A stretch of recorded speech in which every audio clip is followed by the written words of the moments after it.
the rhythmic, razor-sharp clack of $1,200 Christian Louboutin heels striking polished concrete wasn't just a step. It was an arrogant declaration of structural war, echoing through the vast glass atrium of Westville Systems.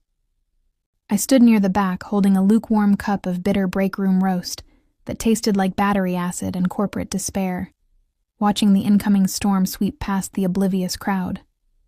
Having served as the director of corporate real estate for 19 years, I knew that polished floor cost precisely $18.50 per square foot installed, along with the massive HVAC load required to keep the building from turning into a greenhouse.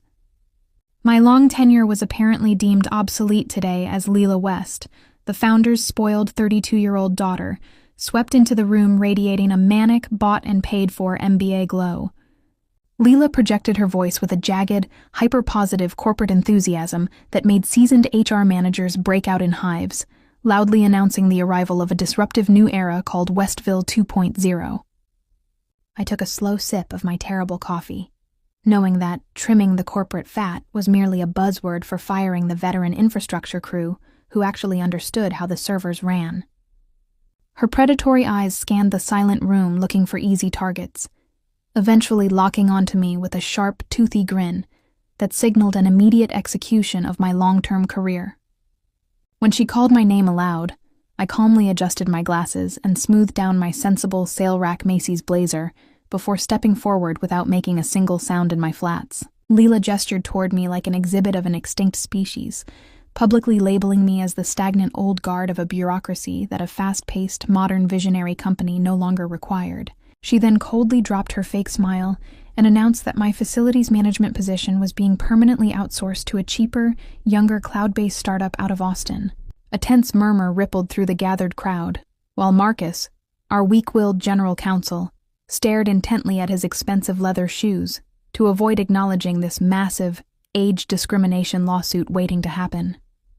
I simply asked if she wanted me to vacate the premises immediately, refusing to scream, cry, or beg for the loyalty I had shown the firm for nearly 2 decades.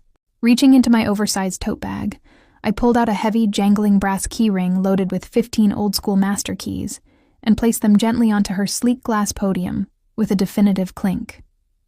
I softly explained that these master keys controlled the entire campus, the distribution warehouses, and the vital executive suite overrides, which caused Leela to roll her eyes at my outdated antiques. Marcus, however, locked his eyes onto the heavy ring, and the color instantly drained from his face until he looked like he had been chemically bleached by pure terror.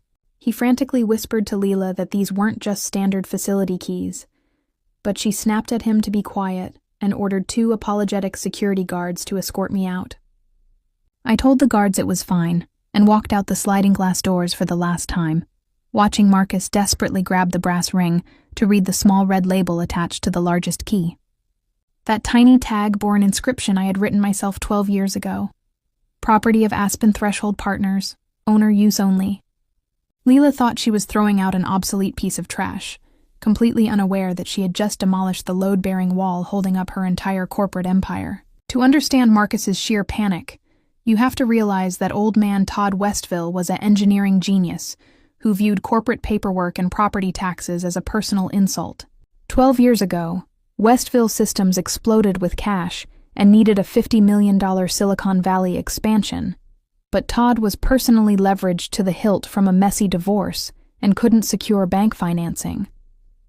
During a chaotic meeting where Todd was throwing whiteboard markers in a tantrum, he ordered me to fix the real estate issue through any legal loophole or shell corporation available.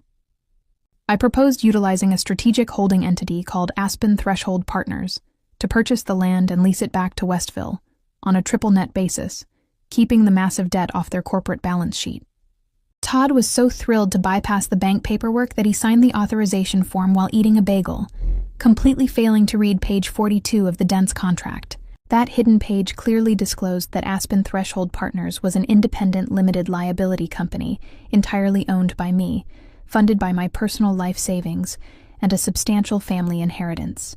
The bank eagerly approved the property loan, because Westville signed a strict 20-year master lease agreement that effectively forced the company to pay off my entire commercial mortgage. For over a decade, I played the part of the dutiful, invisible facility lady driving a modest Honda CR-V, while Westville Systems quietly wired huge monthly rent payments directly into my thriving corporate bank account. By the time Leela arrived to disrupt the legacy, my little shell company legally held the sole titles to the corporate headquarters, the R&D lab, and the primary distribution warehouse. 3 weeks prior to her takeover, I had tracked my emails and discovered that Leela's 24-year-old chief of staff had archived my detailed 40-page transition document into a folder labeled Boring Stuff. If they had bothered to read page 3, they would have seen that firing me immediately triggered a material lease violation and an automatic aggressive rent renegotiation clause. 2 days after my dramatic termination, I sat in my quiet Marin County garden watching automatic push notifications flood my phone regarding urgent access denials and critical power failures at the headquarters. When Leela canceled my corporate credit card, the automated billing system for the cloud-based building management grid bounced, causing the security vendor to immediately suspend all digital access. The smart building system automatically defaulted to its extreme energy-saving mode, which cut the air conditioning, locked the server rooms, and retracted the electronic window blinds to let in full, blistering sunlight. I opened my personal laptop to find a desperate email from Marcus, stating that the physical overrides were failing and the bank was raising terrifying questions about a property change of control. Inside the stifling office, Leela was frantically meeting with a J.P. Morgan banker named Jeffrey, who happens to be my weekly bridge partner, to secure a $20 million loan using the headquarters as collateral. Jeffrey adjusted his glasses and politely informed a sweating Leela that her application was denied because property records proved Westville Systems didn't actually own a single square foot of the building. When Leela demanded answers, a trembling Marcus was forced to admit that they were merely tenants renting from Aspen Threshold Partners, an entity legally managed by Evelyn Monroe. Jeffrey added that because the mandatory management clause was breached, Westville had 30 days to secure a new lease agreement or face an immediate eviction and a tripling of their monthly rent. Down in the windowless basement archives, Marcus and 3 panicked junior associates spent 6 hours using my manual keys to unearth the ironclad board-approved contracts from over a decade ago. They discovered a devastating infrastructure rider stating that all hardwired fiber optic lines, backup generators, and server cooling systems legally became the sole property of the landlord upon installation. Marcus called a pacing Leela to deliver the fatal news that I owned the company's literal nervous system and could legally shut down their entire technological infrastructure if the lease defaults weren't resolved. Leela ordered him to offer me a 6-month severance package to make me go away, but I promptly blocked Marcus's number and forced them to communicate strictly via slow, certified mail. By midweek, Leela's new operations manager, a tech bro named Brad, tried to bypass the locked digital chillers, which prompted the certified technician to walk off the job to avoid triggering federal coolant violation alarms. To accelerate their misery, I made a quick anonymous call to city code enforcement regarding illegal, trendy meditation pods Leela had built directly over the lobby's primary fire exits. Inspector Miller arrived, promptly slapped a bright red, unsafe structure citation on the glass doors, and fined the building $5,000 a day for modifying a registered commercial property without the owner's explicit consent. I immediately forwarded the city citation to Leela, with a formal notice stating that her gross negligence had incurred an immediate 15% lease penalty, totaling $45,000. On Saturday morning, Chairman Simon Vance bypassed Leela entirely and drove his black luxury sedan directly to my house, admitting complete corporate surrender and inviting me to an emergency board session. On Monday morning, I walked into the grand 50-foot mahogany boardroom, bypassed the lower seating, and confidently took the head of the table while the 12 wealthiest board members stared at me in absolute silence.